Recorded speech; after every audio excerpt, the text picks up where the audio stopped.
আসসালামু আলাইকুম everyone. Job circular today YouTube চ্যানেলের পক্ষ থেকে সকলকে জানাচ্ছি শুভেচ্ছা। আশা করি সকলে ভালো আছেন। বাংলাদেশ পানি উন্নয়ন বোর্ডে বিশাল একটি সরকারি চাকরির নোটিশ প্রকাশিত হয়েছে। এ সংক্রান্ত সকল বিষয় আপনাদের সাথে বিস্তারিত আলোচনা করব। কোন পদে কতজন নিয়োগ দেওয়া হবে, শিক্ষাগত যোগ্যতা কী লাগবে, কীভাবে আবেদন করবেন, সমস্ত বিষয় এ টু জেড বিস্তারিত আপনাদের সাথে আলোচনা করব। তো অবশ্যই আপনারা ভিডিওটি না টেনে সম্পূর্ণ ভিডিওটি দেখবেন। তাহলে চলুন মূল ভিডিওটি শুরু করা যাক। তো নোটিশটি 6 মার্চ 2025 প্রকাশিত হয়েছে। এখানে সর্বপ্রথম যে পদটি নিয়ে আলোচনা করব সেটা হচ্ছে উপসহকারী প্রকৌশলী শাখা কর্মকর্তা। এখানে মোট 102 জন নিয়োগ দেওয়া হবে। গ্রেড 10 অনুযায়ী বেতন স্কেল থাকছে। স্বীকৃত প্রতিষ্ঠান বা ইনস্টিটিউট হইতে পুরকৌশল বিষয়ে ডিপ্লোমা ইন ইঞ্জিনিয়ারিং ডিগ্রি শিক্ষা জীবনের কোনো স্তরে তৃতীয় শ্রেণী বা বিভাগ গ্রহণযোগ্য হইবে না। MS ওয়ার্ড এবং এক্সেল সহ কম্পিউটার চালানোর অভিজ্ঞতা থাকতে হবে। এরপরে যে পদটি নিয়ে আলোচনা করব সেটা হচ্ছে হিসাব করণিক। এখানে গ্রেড 16 অনুযায়ী বেতন স্কেল থাকছে। মোট 78 জন এখানে নিয়োগ দেওয়া হবে। স্বীকৃত বোর্ড হইতে বাণিজ্য বিভাগে উচ্চ মাধ্যমিক সার্টিফিকেট বা সমানের পরীক্ষায় উত্তীর্ণ হতে হবে। MS ওয়ার্ড এক্সেল সহ কম্পিউটার চালানোর অভিজ্ঞতা থাকতে হবে। 5 নম্বর হচ্ছে হিসাব রক্ষক। এখানে 19 জন নিয়োগ দেওয়া হবে। স্বীকৃত বিশ্ববিদ্যালয় বাণিজ্য অনুষদের যে কোনো বিষয়ে স্নাতক বা সমানের ডিগ্রি শিক্ষা জীবনের কোনো স্তরে তৃতীয় শ্রেণী বা বিভাগ গ্রহণযোগ্য হইবে না এবং MS ওয়ার্ড এক্সেল সহ কম্পিউটার চালানোর অভিজ্ঞতা থাকতে হবে। 4 নম্বর হচ্ছে উপসহকারী প্রকৌশলী শাখা কর্মকর্তা।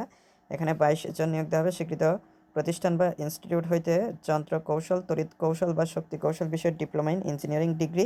তবে শর্ত থাকে যে শিক্ষা জীবনে কোনো স্তরে তৃতীয় শ্রেণী বা বিভাগ গ্রহণযোগ্য হইবে না। MS ওয়ার্ড এক্সেল কম্পিউটার চালানোর অভিজ্ঞতা থাকতে হবে। 2 নম্বর হচ্ছে সহকারী পরিচালক। এখানে 6 জন নিয়োগ দেওয়া হবে। গ্রেড 9 অনুযায়ী বেতন স্কেল থাকছে। তো এখানে স্বীকৃত বিশ্ববিদ্যালয় হতে সম্মানসহ স্নাতকোত্তর ডিগ্রি শিক্ষা জীবনে কোনো স্তরে তৃতীয় শ্রেণী বা বিভাগ গ্রহণযোগ্য নয়। MS ওয়ার্ড, পাওয়ার পয়েন্ট এবং এক্সেল সহ কম্পিউটার চালানোর অভিজ্ঞতা থাকতে হবে। প্রথমটি হচ্ছে সহকারী প্রকৌশলী। এখানে মোট 50 জন নিয়োগ দেওয়া হবে। স্বীকৃত বিশ্ববিদ্যালয় হতে পুরকৌশল, পানি সম্পদ, কৃষি প্রকৌশল বিষয়ে স্নাতক ডিগ্রি অথবা উল্লেখিত বিষয়ে associate member of the institute of engineering এর সেকশন A ও B পরীক্ষায় উত্তীর্ণ। তবে শর্ত থাকে যে শিক্ষা জীবনে কোনো স্তরে তৃতীয় শ্রেণী বা বিভাগ গ্রহণযোগ্য না। MS word, PowerPoint, Excel সহ কম্পিউটার চালানোর অভিজ্ঞতা থাকতে হবে। তো এই পদগুলোই রয়েছে।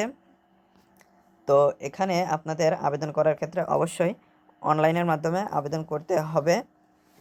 তো এখানে অনলাইনে আবেদন করার জন্য আপনারা আপনাদের ফোনের যে কোনো একটা ব্রাউজার সিলেক্ট করে এখানে যে সাইটটি দেওয়া রয়েছে তো এখানে আপনারা প্রবেশ করে খুব সহজে হচ্ছে গিয়ে ফর্মটা পূরণ করে আবেদন করতে পারবেন।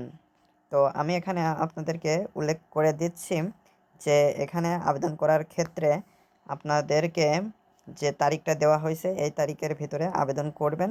যেমন আবেদনটা শুরু হবে 10/4/2025 বৃহস্পতিবার বিকাল 4টা এবং এটা চলবে হচ্ছে 10/4/2025। তো এখানে 10/4/2025 খ্রিস্টাব্দ তারিখের মধ্যে শিক্ষাগত যোগ্যতার চূড়ান্ত ফলাফলপ্রাপ্ত প্রার্থীগণই কেবলমাত্র আবেদন করার যোগ্য। অ্যাপের চূড়ান্ত ফলাফল প্রকাশিত হয়নি এরূপ প্রার্থীগণ কোনো ক্রমে আবেদন করার যোগ্য নয়।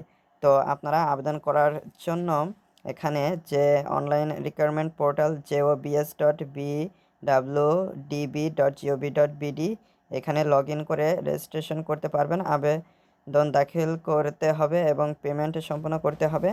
তো এখানে আপনাদের 1, 2, 3 ও 4 নম্বর পদের জন্য 200 টাকা এবং 5 নং উল্লেখিত পদের জন্য 150 টাকা এবং ক্রমিক নং 6 উল্লেখিত পদের জন্য 100 টাকা পেমেন্ট করতে হবে।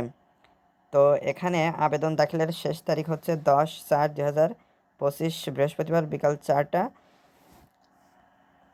তো এখানে কিছু শর্তাবলী দেওয়া রয়েছে।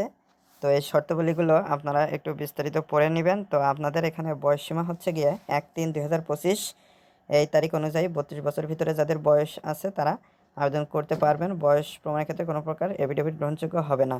তো এখানে লিখিত পরীক্ষা ও প্রবেশপত্র, মৌখিক পরীক্ষা, প্রযোজ্য ক্ষেত্রে ব্যবহারিক পরীক্ষা এবং প্রার্থীর ছবি, ডকুমেন্ট দাখিল সংক্রান্ত সমস্ত বিষয় এখানে দেওয়া রয়েছে। তো এগুলো আপনারা একটু দেখে নিতে পারেন। তো আজকের ভিডিওটি এ পর্যন্ত। ভিডিও সংক্রান্ত কোনো মতামত থাকলে অবশ্যই কমেন্ট করে জানাবেন। ধন্যবাদ সবাইকে।